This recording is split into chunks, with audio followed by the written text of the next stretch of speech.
I was tonight, and it's just tragic. Kason Morbin, him losing his life at 15 years old. And this morning, I left the church on Badger Avenue for Resident Terry, who was killed downtown Newark after coming home from college. So it doesn't matter where you live, what ward you're in, whether you have a high school education or a college degree, whether you're taking out garbage or whether you go in the store for your mother. You are still liable to be a victim in this city that has gone out of control with violence and murder. Newark, however, is like most inner cities in America. In Chicago, they're witnessing 500 to 600 murders a year. So there's something going on in America, not just Newark. There's something happening in America. Something happening with poverty, with unemployment, with hopelessness, with destituteness, with guns on our streets, with young people feeling like they have to go to the streets rather than go to their families. Our families are being broken apart, and there's absolutely nothing we're doing about it. So this problem is just not a Newark problem, it's an American problem. Yes, sir. The problem with transforming these neighborhoods where we live is an American problem. There are women all over America right now today crying because they lost their son to senseless violence in the streets. Now it's not just sons, you also can lose your daughter out here. Yes. The code has gotten so twisted that women are also victimized by this craziness that's happening every single day in the streets. That there's nobody safe. I remember when I was young, they used to give you a pass for your mother being in the street if you're walking with your mother or your sister. But today they'll kill your mother in cold blood in front of you. This is the type of person that we are raising in this community. So no, we just don't need jobs. We just don't need a fight against poverty, and we just don't need police. What we actually need is a transformation of the culture in this community. A culture that has embraced violence, that has embraced degradation, that has embraced pain instead of hope. When we had the march against cancer, breast cancer, you couldn't even get on Broad Street. I was down here, and many of you were down here too, and we should have been down here. But we should fill the streets the same way for this disease that's killing us faster than That's right. There is a disease that's wiping us out faster than cancer, faster than AIDS, faster than any disease. The leading cause of death for African American men in America is homicide. Not cancer, not sickle cells, not HIV, not lead poisoning, but murder.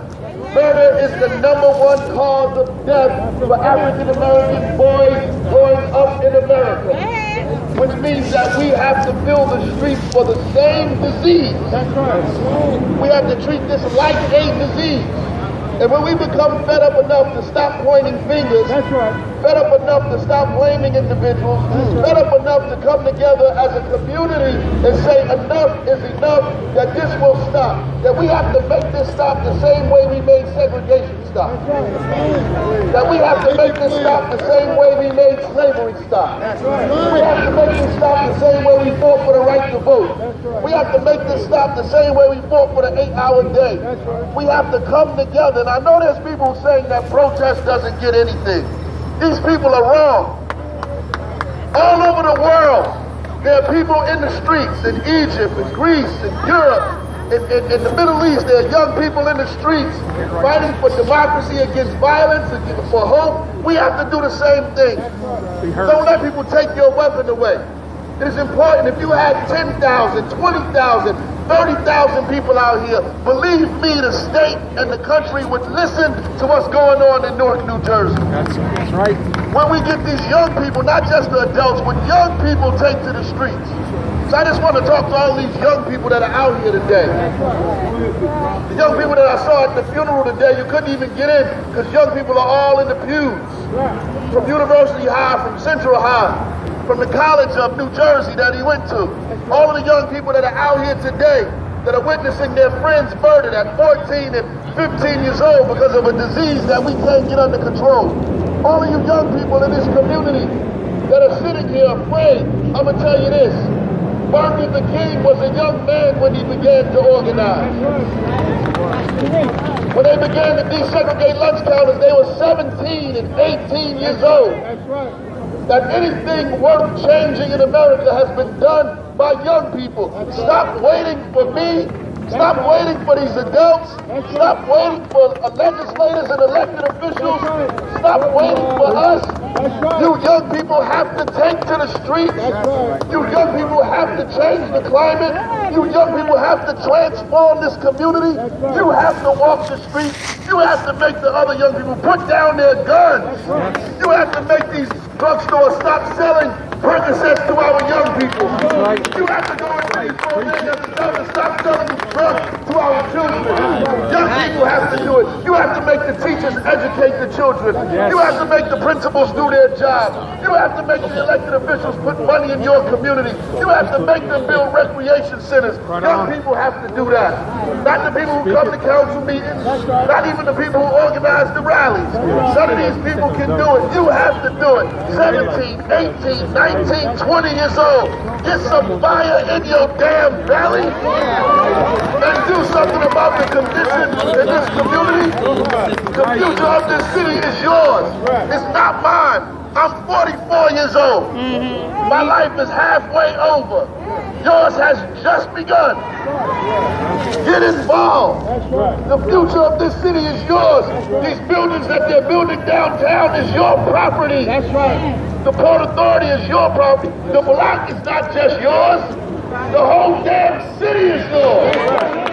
You don't just own the block.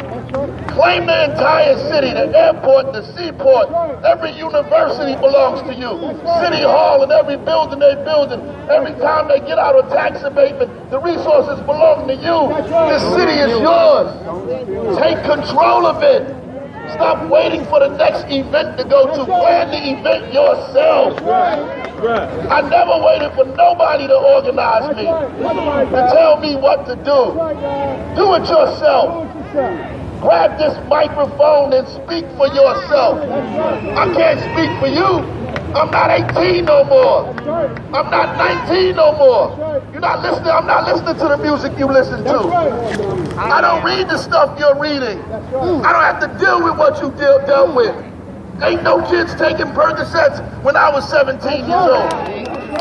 No kids was drunk off cough syrup when I was 18 years old. We was listening to Rakim. We wasn't listening to Meek Mill. That's right. I was listening to KRS-One. I wasn't listening to Yo Gotti. I do. I wasn't listening to that. You know how to deal with that. I don't know what to do. Absolutely. So I'm pleading with you today.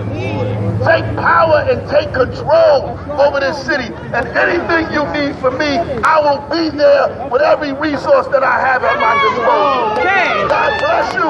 Go ahead, Barack. And keep fighting. Go ahead, Barack. Go ahead, Barack.